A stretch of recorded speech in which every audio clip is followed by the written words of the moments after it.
the topic today is tech and processes to keep client finances up to date. And really, when I was kind of looking at this title and thinking about the actual content to put into it, I think we should have actually titled it Tech and Processes to Keep Client Finances Clean and Up to Date.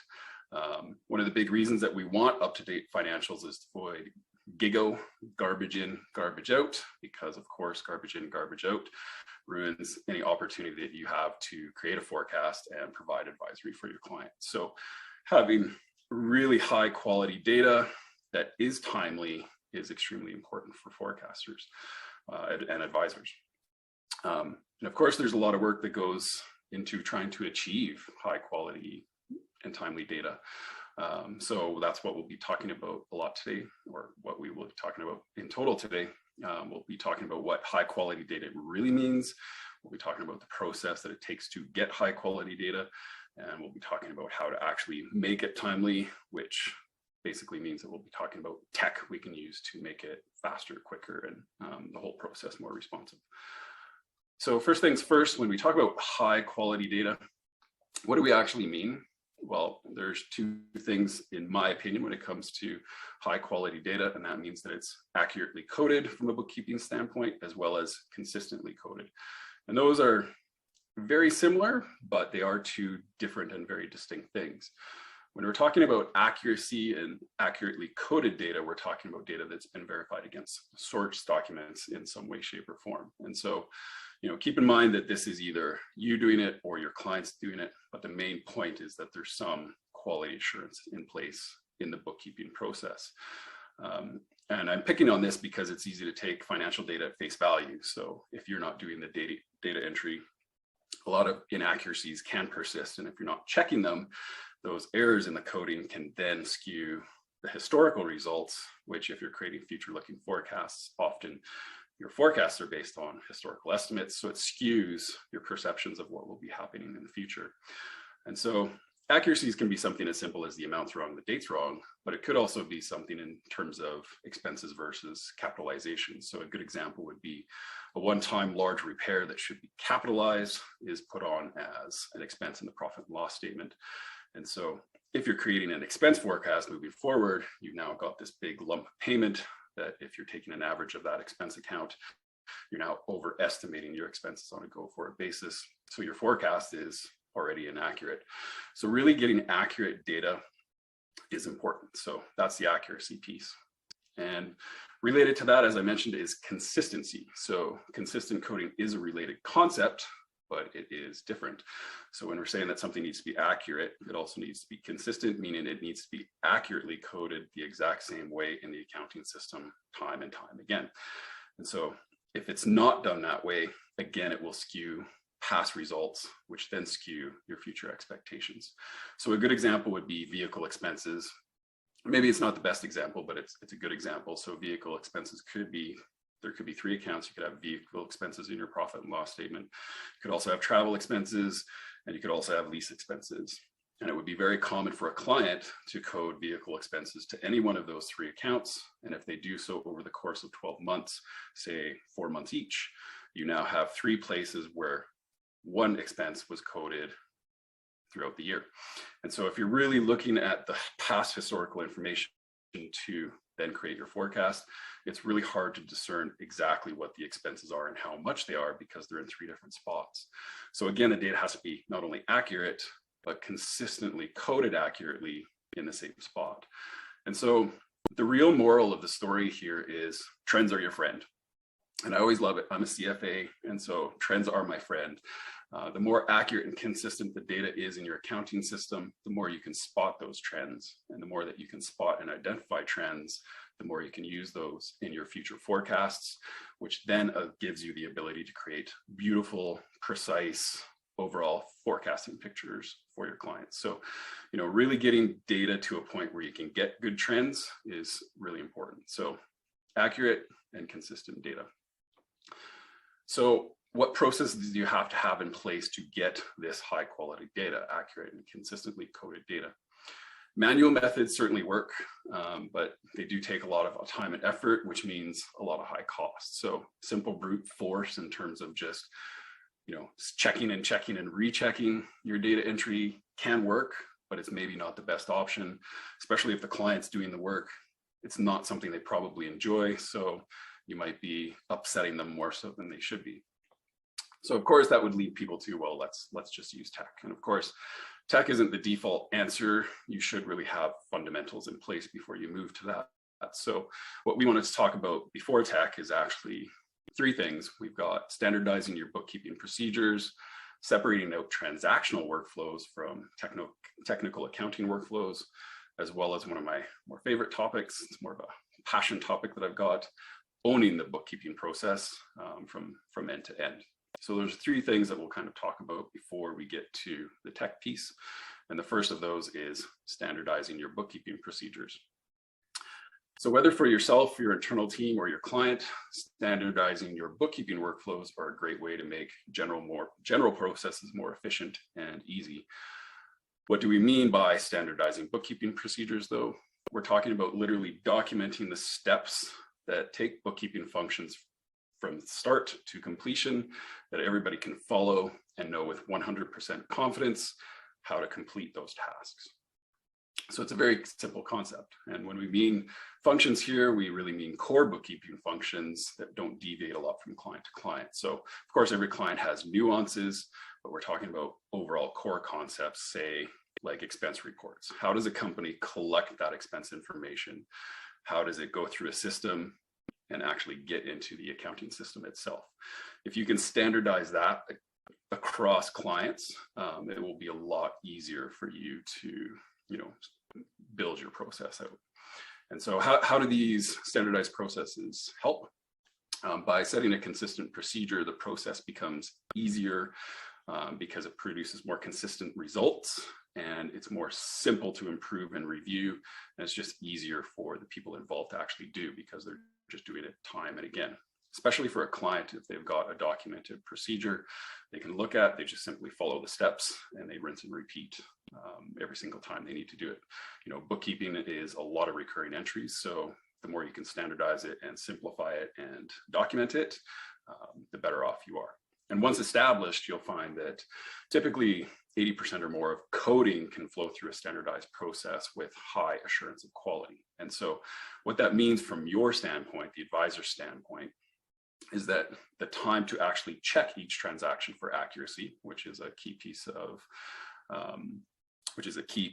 quality, is greatly reduced. Instead of spending all of that time on actually checking the data, you can focus on the 10 or 20% of the transactions that are actually different. For your clients as well, it means a lot of their time is reduced as well for accuracy checks. They just simply do the tasks, carry them out, and rinse and repeat every single time, and focus more on the process instead of the actual detail. And so one thing to note here is that consistency still might be an issue using manual methods, even if they're standardized, because most people have short-term memories. But of course, this could be standardized as well. So if you think about Home Depot should always be coded to, supplies account, that would be one way to standardize it. So you can still get around it. It's manually involved, but the main point here is the more you standardize it and document it, the better off people are because they know exactly what they need to do. So how do you get started in terms of creating a standardized bookkeeping workflow? If you're directly involved in the bookkeeping process, you likely already have a set way of how you want to do things. And so write this process down as a list of steps or create a flowchart diagram at a very high level. Then simply break it down into more detailed sub-steps in terms of people and the work they need to carry out in order to get that job done. And step back and take a look at that process as a whole and make sure it makes sense. Are there areas that are redundant and could be cut out? Do the sequence of steps make logical sense in terms of how information is actually physically shared and received? Once you start looking at a holistic level, it's really surprising how much can be learned about a process and what can be saved and made more streamlined and efficient once you actually have that holistic view. So as simple as it sounds, writing that procedure down and actually documenting it is a core piece. And of course, once you have that bookkeeping process detailed and documented, sharing it with those people that are involved is really important to get their feedback. Making sure that their roles and duties are clearly explained and that people actually understand what work needs to be done with 100% clarity is super important, because if that's not there, you know, the whole point of a standardized process loses its meaning. If they don't understand what to do, they won't do it, and the efficiencies that you can gain are completely lost. So take that, revise it with the feedback, and that's essentially the starting point for a standardized bookkeeping process. And of course, this is grossly oversimplifying it. There's literally books and seminars that you can read on this that, you know, they'll give you a much more involved process, but that is what you should be doing at a very high level. And the main point is really just to document it, standardize it, and make sure that people know that what they're supposed to be doing on a very consistent basis, so that it gets done and you can tweak the process, not just dual transactions. So if you're directly involved with bookkeeping, that's fine. But if you're not, say you're a tax advisor and you're trying to get more into controllership or CFO services, really you need to take that same approach, but you need to talk to the person that is directly involved or controlling the bookkeeping process and carry out the same type of documentation project with them on a collaborative basis. And so I say a collaborative basis because sometimes people can kind of get their backs up in the air. You know, they've got their set way of doing things. They don't want other people getting involved. I mean, we'll get into this in terms of my owning the process piece, but we're hired as advisors to implement best practices and help people out as much as we possibly can. So, you know, these projects can be done and should be done. Just make sure that we're doing them in a collaborative and cooperative way. So there's a few considerations to have when building out standardized bookkeeping processes. In my experience, client input is always a roadblock.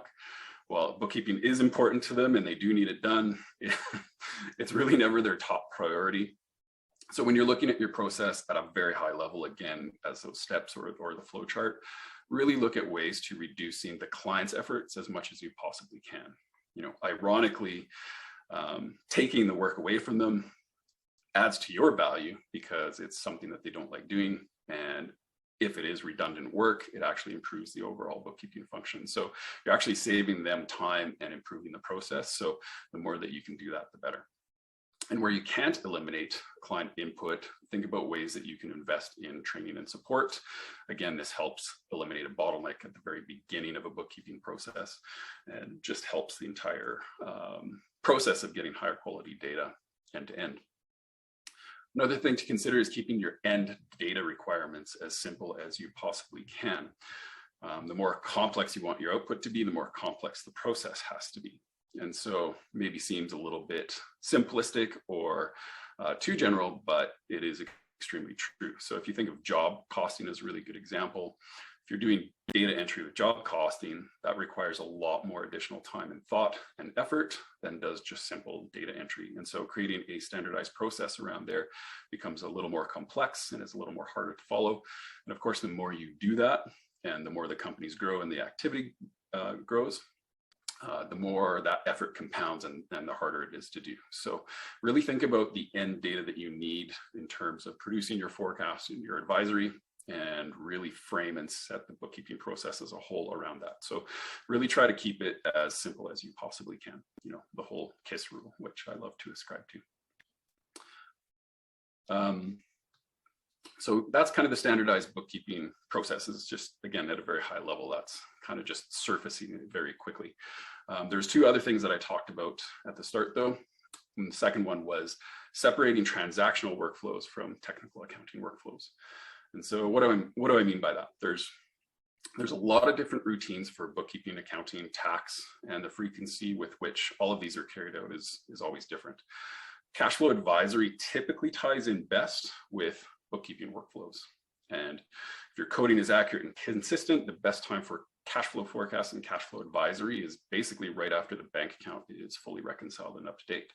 And the reason for that is because it greatly reduces the risk of double counting, and it really reduces the amount of time and effort that you need to spend ensuring that there isn't any double counting. So payroll being a really good example, if you've set it in your forecast for the 15th of every month and the 30th, the end of the month, but maybe it comes out a few days earlier, those are the kind of the nuances that you have to watch for in terms of cash flow advisory. So if the bank rec is properly done up front, you don't need to worry about that and spend any time thinking about it.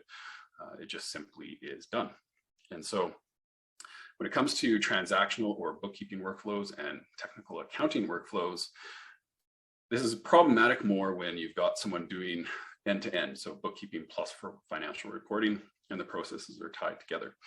And the problem really arises when you need cash flow advice that is required on a more frequent basis. So a really good example would be is you have a client that wants to do monthly cash flow forecasting services, and you do the bookkeeping and financial statements for that client quarterly or maybe even annually.